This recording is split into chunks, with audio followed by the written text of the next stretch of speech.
Saudara, lalu bagaimana dengan kondisi terkini korban kabel optik dan apa yang harus dikritisi soal kabel yang semrawut? Kita bahas dengan ayah korban, Pak Fatih F. Hidan, dan juga pengamat tata kota, Pak Yayat Supriyatna, yang telah bergabung bersama kami di Kompas Malam. Assalamualaikum, salam sehat Bapak-Bapak. Waalaikumsalam, alhamdulillah.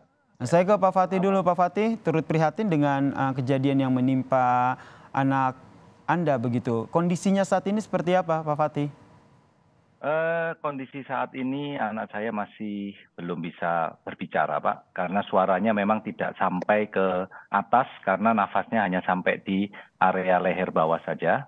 Sementara untuk makan dan minum juga sama, belum bisa masuk dari mulut, artinya dia belum bisa merasakan apapun makanan itu, termasuk minuman, karena semuanya harus dari selang yang ada di hidung, selang NGT Sunde, yang dipasang langsung masuk ke dalam lambungnya.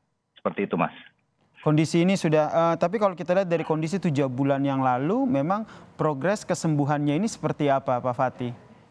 Oke, untuk progres kesembuhannya secara fisik dia sudah jauh lebih bagus daripada pasca kecelakaan.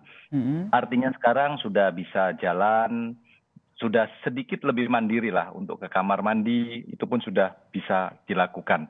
Tapi untuk berbicara, untuk makan dan minum ini semua masih harus dibantu oleh saya atau keluarga, khususnya untuk menyuntikkan makanan atau minuman melalui selang yang ada di hidung, Mas.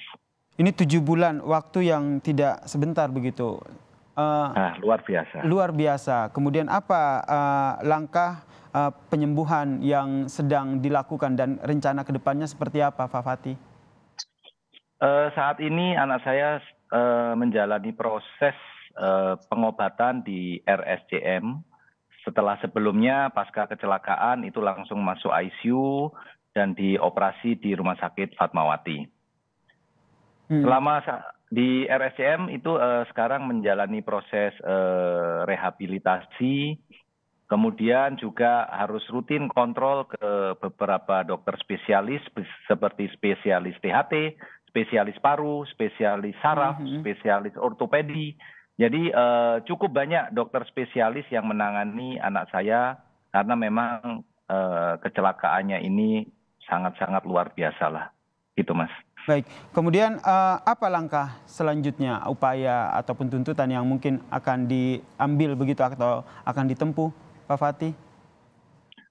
Harapan saya dan keluarga khususnya permasalahan ini cepat selesai dan segeralah diakhiri supaya tidak berpolemik terus dan viral seperti ini.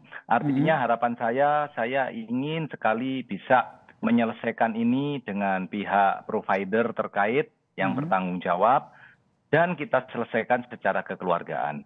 Ini harapan saya dari awal, dari 2 bulan yang lalu.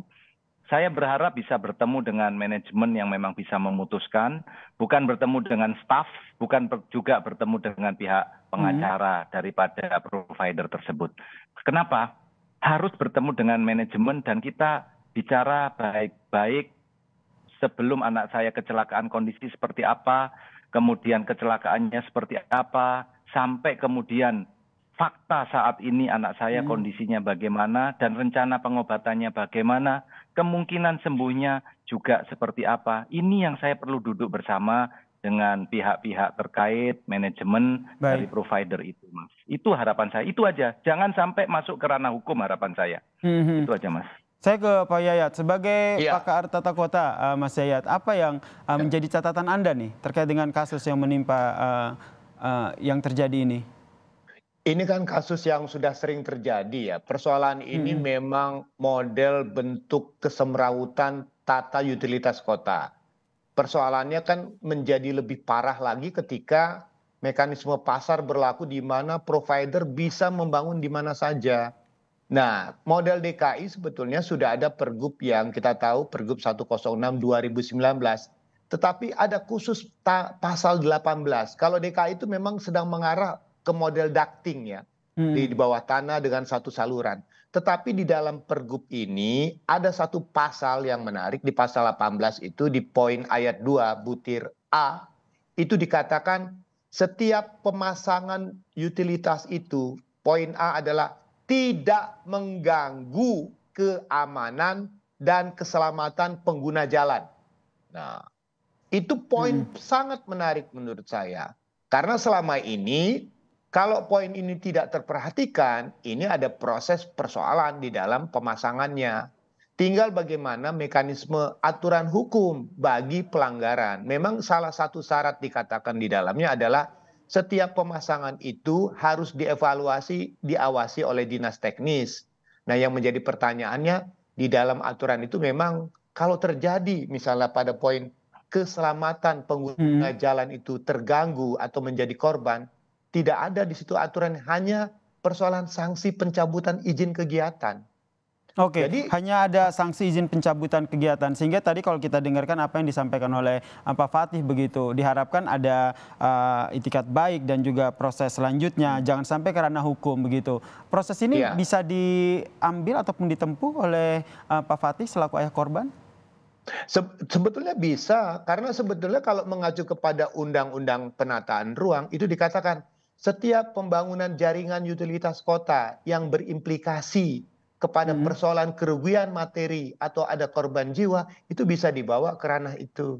Jadi sekali lagi harus dipahami, jaringan utilitas kota itu adalah bagian dari struktur ruang. Struktur ruang itu adalah pusat-pusat kegiatan di perkotaan yang didukung oleh jaringan pelayanan. Jaringan pelayanan itu antara lain listrik, air, kabel utilitas, kebutuhan lainnya. Nah, jaringan serat optik itu atau telepon atau listrik atau air adalah bagian dari sistem struktur ruangnya, yaitu jaringan pelayanannya. Nah, pengaturan tentang sistem jaringan itu adalah bagian dari perencanaan tata ruang.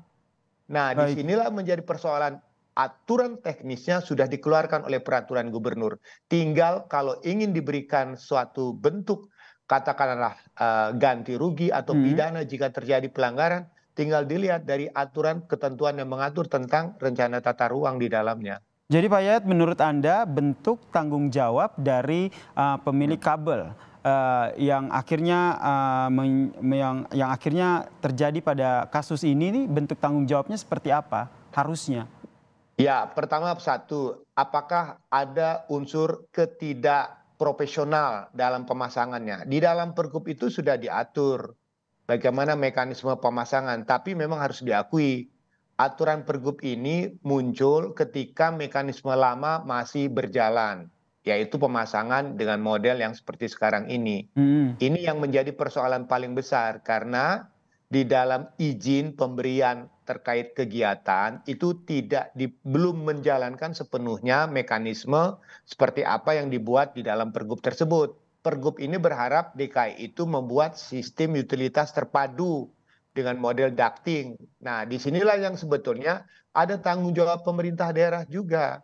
Misalnya satu, bagaimana mekanisme pemasangan utilitas itu tidak mengganggu keamanan dan keselamatan pengguna jalan. Tapi Nah, nyatanya yang terlihat ini ini. seperti apa begitu Nah, dengan yang berkaca terjadi pada sekarang ini. kejadian yang menimpa Sultan ini, Pak Yayat? Nah, sekarang yang menjadi pertanyaan, dinas teknis mana yang bertanggung jawab di dalam pengawasan pembangunan utilitas kota?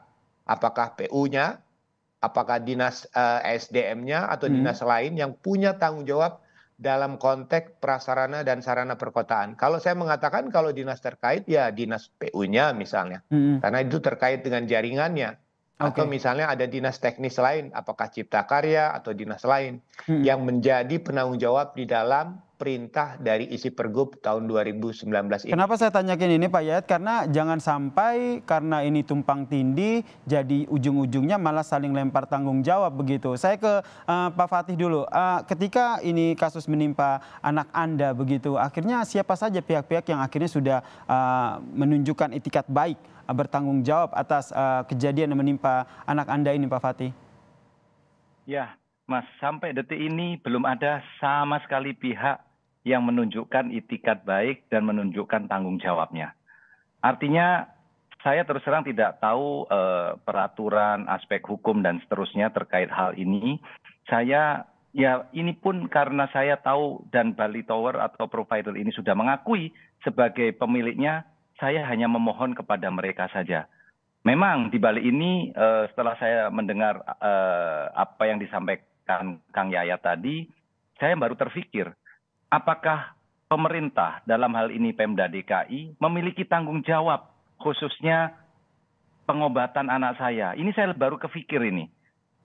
Karena memang kalau saya lihat di televisi dari khususnya Pemda DKI dan juga beberapa pihak terkait ini sudah melakukan konferensi. Tapi memang saya belum merasakan apapun di sini, termasuk anak saya pun belum ada kok yang datang melihat anak saya, menyaksikan subjek yang dibicarakan ini belum ada gitu loh Mas.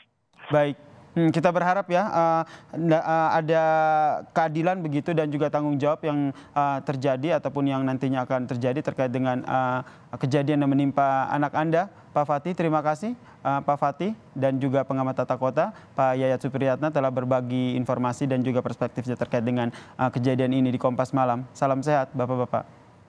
Baik, sama-sama, terima kasih.